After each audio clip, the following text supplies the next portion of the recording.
तभी सुल्तान साहब ने फरमाया ना कि ये उलमा अल्लाह के रास्ते में राज़न है, कहते हैं अल्लाह के रास्ते में ये राज़न है। हमें समझ नहीं आती थी राज़न क्यों है, नमाज़ें भी पढ़ाते हैं, जनाज़े पढ़ाते हैं, तिलावत पढ़ाते हैं। सुल्तान साहब फरमाते राज़न है, हमें पता ही नहीं था अल्लाह का रास्ता कौन है। जब हमने अल्लाह के रास्ते में चले ना तो फिर पता लगा नहीं उस रास्ते में राज़न है ना।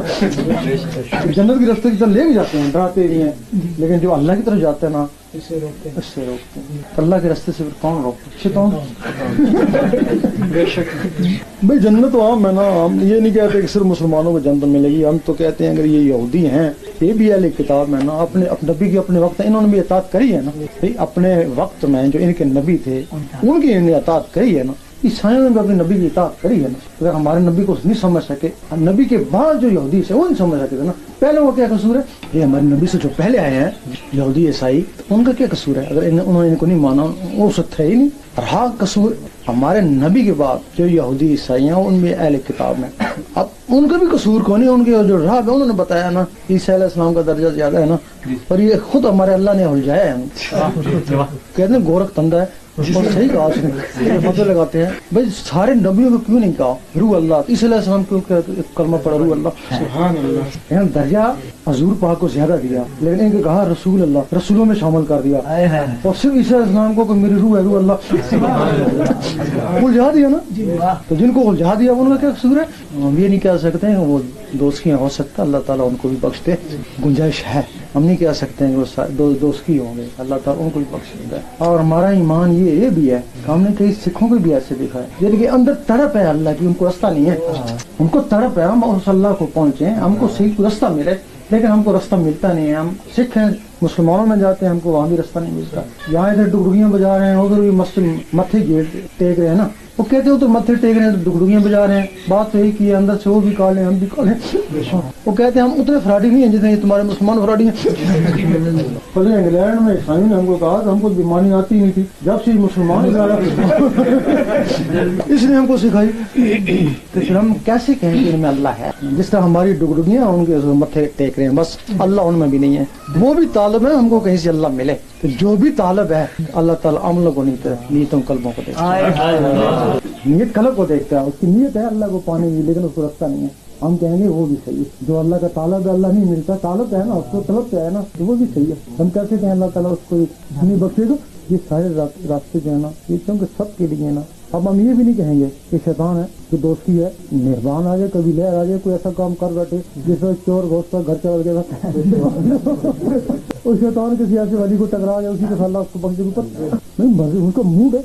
यानी हमने सुना है कि अगर शैतान ने मेहदी अलैहिस्सलाम के पंपाओं का भरोसा ले लिया तो वो बल्ला बख्श जहाज बन यूसुफ ने हसन बसी के पाओ का भरोसा लिया, बख्शा दिया। तो हज़रत मोहम्मद जी को उसने चूम लिया तो अल्लाह ताला उसकी बख्श।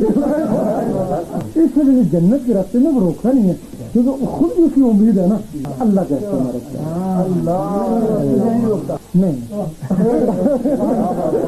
बोलो जन्नत में तो कुफार भी जा सकते हैं, ईसाई भी, यहूदी भी, मैं भी चला दूंगा, लेकिन अल्लाह के रास्ते में रोकता है। इधर कोई न जाए, उसमें हासिल है, उसमें हासिल है। तो जन्नत में तो ला लेते हैं ना, असल मकसद तो ये अल्लाह है, अल्लाह के रास्ते। एक दिन किसी बुजुर्ग ने देखा कि शैतान ये ड्यूटी सारी हर आदमी को अपने अपने एजेंट है, हमारे अपने एजेंट है, कोई अमेरिका है, कोई बरतानिया बैठे हुए ना, हम सुकून से बैठे हुए, कहाँ पे ये लोग आए ना। इस तरह शैतान से एक आदमी ने पूछा, तो वली था, तो बड़े सुकून से बैठा हुआ, तो मेरे नमाने बहुत हो गया, अब क्या जरूरत है, कौन से नमाने मौलवी साहब ये सारे उसी के नमाने, अल्लाह की तरफ जाने देते। लेकिन अब तुम अल्लाह कहते हो, तफ्ती से करो अल्लाह अल्लाह, क्या हाल है? अब तुम अल्लाह आस्था करो, कुरान मजीद में साफ आए थे, उससे बढ़कर जालिम का मस्जिदों में अल्लाह के जिक्र करो। अब ये कहते हैं कि अल्लाह ने बुलंद आवाज से नहीं कहा, खुशी कर लो भाई, बुलंद आवाज से करेगा तब किसी को पता चलेगा अल्लाह का जिक्र कर रहा है ना। वैसे तो बैठे किसी क्या पता, क्या किस सोच बैठ गया, किसी क्या तो आप घरेलू सोच में बैठे हैं, या आप अल्लाह कर रहे हैं, या किस ख्याल में, या कोई बीमारी है आपको, क्या बता। अब बुलंद अल्लाह करेंगे तब भी आपको रोकेगा ना। ये बुलंद जिक्र के लिए कहा गया, ये आयत है उन्हीं के लिए अल्लाह के। अब आप दिल में करें या जुबान से करें, ये कान, चार चीजें तुम्हारे, ये बात वाले, ये कान है, कान से अल्लाह, अल्लाह कान से सुनना, ये भी इबादत है। जुबान से कर लें, अब जुबान से करेंगे तो ऊँची होगी ना, ये भी इबादत है। दिल से कर लें वो खफी होगा ना, वो भी इबादत है।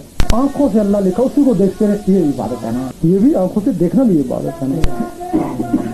अब आप किसी मस्जिद में चले जाएं, اور وہاں بیٹھ کے اللہ اللہ کرنا شروع کر دیں, پھر آپ کو پتہ چلے کہ مولوی کیا نہیں کرنے دے گا, خلاف ہو جائے گا. جب اللہ اللہ کرنے سے حرج کیا ہے, زبان سے کریں یا دل سے کریں, حرج کیا ہے اللہ اللہ میں. تو اللہ اللہ کرتا ہے 10-15 منٹ آدھا گھنٹہ کر کے چلا جائے گا, تجھے کیوں آگ لگتی ہے؟ تو نہیں چاہتا, تجھے یہ لوگ پسند نہیں ہے, تو ہٹ کے چلا جا, پرے چلا جانا. لیکن ان کی عبادت میں تو کہتا ہے یہ میری عبادت میں مخل ہوتے ہیں, اور تو ان کی عبادت میں کیوں مخل ہوتا ہے؟ رکاوٹ ڈال رہا ہے. ہو سکتا ہے کہ اللہ اللہ سے اللہ ان کو قبول کر. آج یہ بے نمازی ہے, آج یہ گانے ہے, شرابی ہے, اللہ اللہ تو کر رہا ہے نا. ہو سکتا ہے اللہ اللہ سے اس سے گناہ چھوٹ جائے, تو کیوں روکتا ہے؟